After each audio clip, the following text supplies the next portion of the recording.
All right, time to meet our Fox best friend. Yoshi brought in pork chop. We're going to continue with the food theme. Yes. This one's not edible.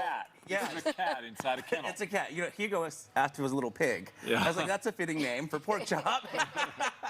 But, yeah, so today I brought in pork chop. She is the Mountain America Credit Union Pet of the Week. She got a little bit shy when it was time to come out and saw all the lights and moving parts and cameras. As they do. As they do. So we left her in the kennel.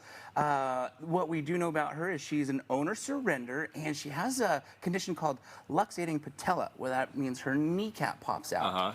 And it pops back in. The observation is she's not in pain when it happens. It'll eventually pop back in, but while it's out, she obviously walks different. It's kind of a limp.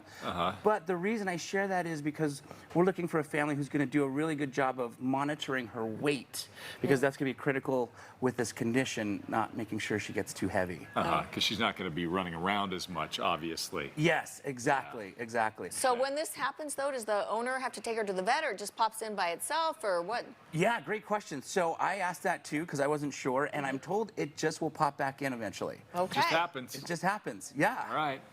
Okay, so if you want a unique cat, Yes. give Humane Society of Utah a call. The number is 801-261-2919.